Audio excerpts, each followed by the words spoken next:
Hello guys, welcome to another tutorial. In this tutorial, I'll be teaching you how to retrieve some entities that we have inserted in the last tutorial in the database. So imagine that we have created this entity like this. We have done this in the last tutorial.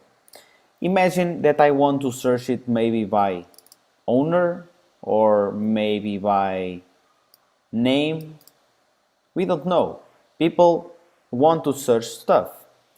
So how can you manage to do that? So we we had our pull repository, which extends from this interface Mongo repository. And now we were using some methods that were implemented in this class called simple Mongo repository. Pretty nice. This just offers some basic and some generic methods like delete, save, or like find all. However, we may want, like I said, want for search name, for example. This is really simple to do in Spring Boot. So imagine that we want to search for the owner name. So we can have like a function here, public. It will return a list of poll, okay? Find poll by owner. Okay, so it will receive something called owner name, maybe. Okay, so we have to import this list, Java util. So we have this entity, we want to retrieve something by owner. Okay, nice. So do we need to implement this method? Of course not. Spring Boot will always know what we want to filter. But we have something to show. I have something to show you. Let's run this. Let's compile this and let's see what's happening. Something interesting will happen, and I will tell you why this is happening. Okay, we have Spring Framework Data Mapping Property Reference Exception. No property owner found for type poll. So, in order for Spring Boot to know what we want to filter, we have to give a proper name to this function.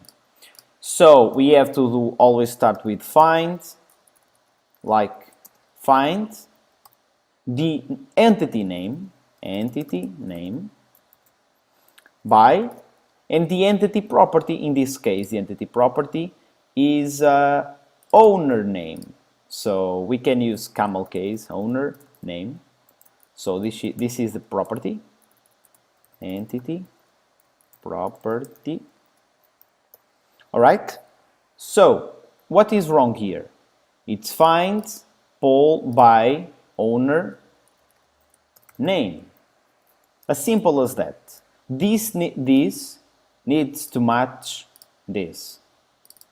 Okay? And this poll needs to match the class name of the entity. So this is really simple. Let's check this out. Let's compile. Let's see what's happening. Let's see if it gives some kind of error or some kind of exception. Okay, so far so good. Yes. Yeah. Okay, started voting application.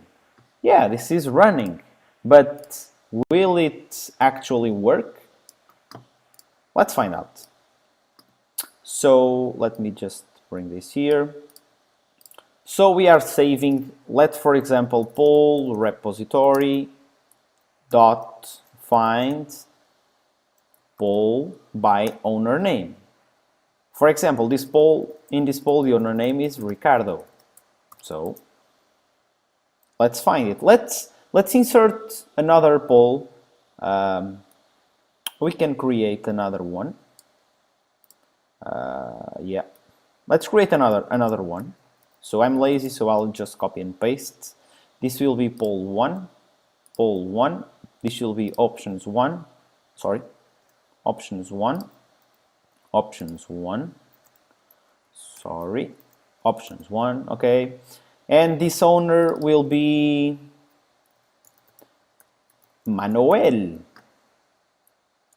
So where you guys want to dinner? Restaurant? No, dinner not in a bar. Home? And yeah, no, okay, no more places to dinner.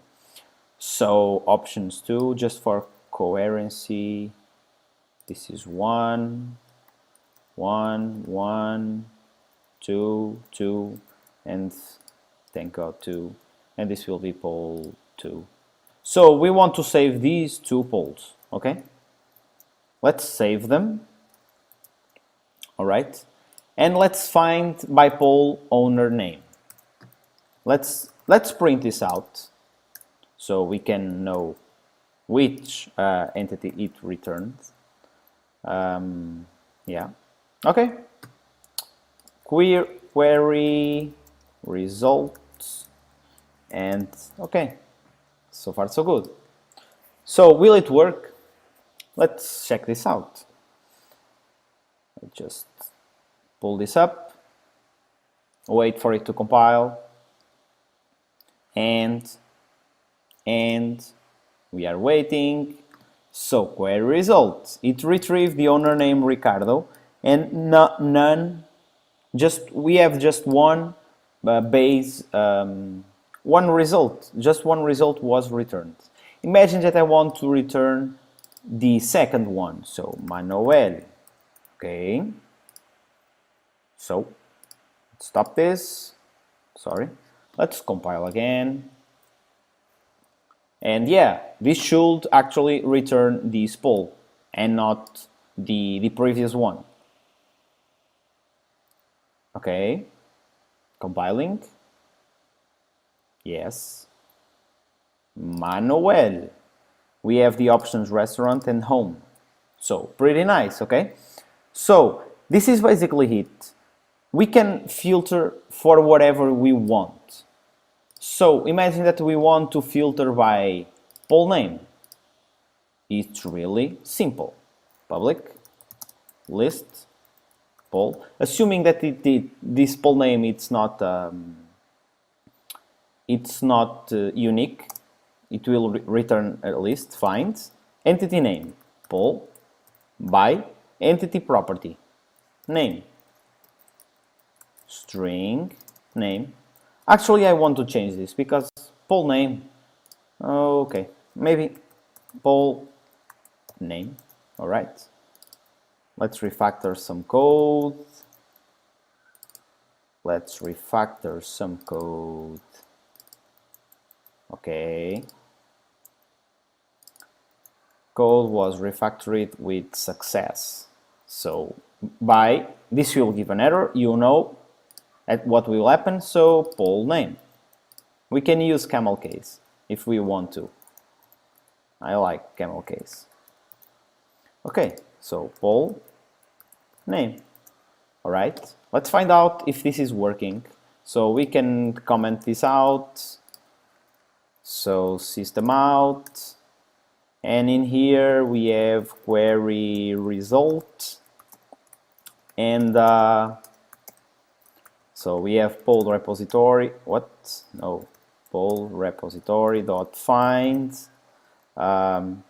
poll by poll name, and the name we have to change this in the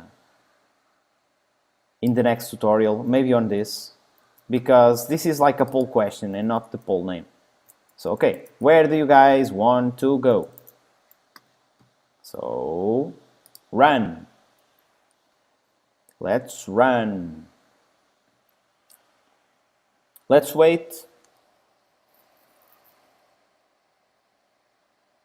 Okay, we are running. Okay, yeah, where do you guys want to go? Yes, it was filtered. Imagine that, oh, we missed that, that question mark. What will happen? You know what will happen. Nothing will be returned, I hope. So, nothing. We have nothing. So yeah, I think this is working. We didn't have to make queries. We didn't have to make any database code.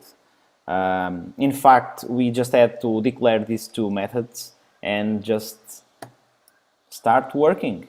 So, in the next tutorial, let me just paste this. All right. In the next tutorial, we'll be refactoring this poll entity, okay?